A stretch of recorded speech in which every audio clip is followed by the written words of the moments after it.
It's me, Bree McGee. Welcome to my little corner of the world, the cosy home of wholesomeness, and I hope your day is going swimmingly. During today's Breeze, we'll be discussing how boats and cruisers are not for me. So let's get started. Firstly, I've got a bit of a rough throat today, so apologies for that. And if you can hear purring, there's one of my cats underneath the camera. So what do I mean by boats and cruisers are not for me? Well, let's take cruisers first. I don't fancy going on a cruise. I've never been on a cruise, but I don't fancy it.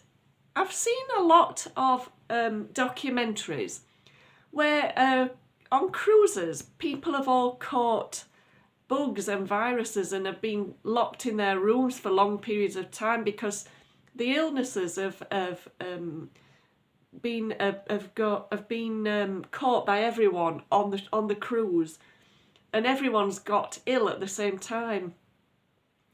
And I don't like the idea of that. I wouldn't like to think that I'd spent thousands and thousands, and I mean the cruises are extortionately expensive, to have spent all that money to then have to be holed up in a little cabin because everyone's sick or ill.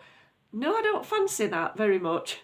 And I've also heard from people who have been on cruises that there is a high chance of food poisoning on cruises as well. I'm not sure why that is. I don't know whether they have to store food in a different way or anything like that, but I've heard of high instances of food poisoning, which again I don't fancy either.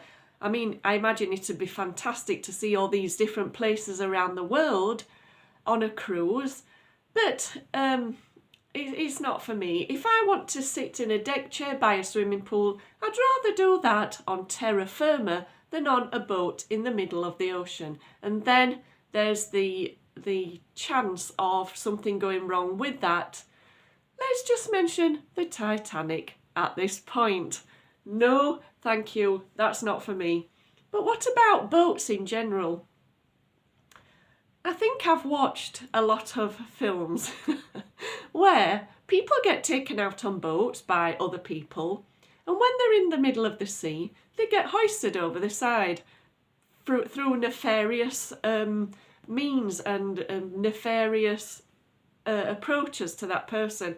You know, they've taken them out on a boat as a nice thing to do when really all they wanted to do was kick them over the edge, and I don't like that. I could never go on a boat alone with another person for that reason. Whoever it was, I don't think I'd trust them not to throw me over the side once we were in the middle of an ocean somewhere.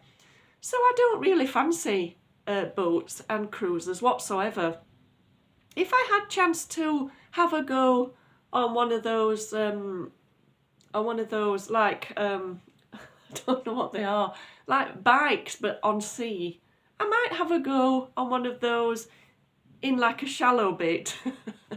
But other than that, I wouldn't fancy it. I do like the idea of a speedboat, but again, I'd be scared of someone throwing me over the side. I wonder if I've got a skewed kind of view of boats in general. Maybe I have. Maybe I've watched too many films where these things have happened, nefarious deeds have been undertaken.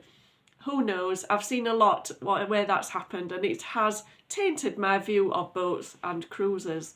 And I did see actually a documentary not long ago of a young woman who went missing on a cruise, and some thought that she had fallen overboard, and some thought that she had got off the boat and not got back on it somehow. And that's awful, isn't it? You know, some people having gone missing on cruises, it is really terrible. So no, I'm going to stay on land. I will enjoy, appreciate and love the ocean from a land perspective, because I do love the ocean. I have a very complicated relationship with water, which I will outline in another video. But as for boats and cruises, thank you, but no thank you. It's not for me. Let me know what you think. How do you feel about them? Well, I'd better get going, get a drink for my poorly throat, And I'd like to say thank you for watching. Have a wonderful day. And from my corner of the world to yours, cheerio and mind how you go.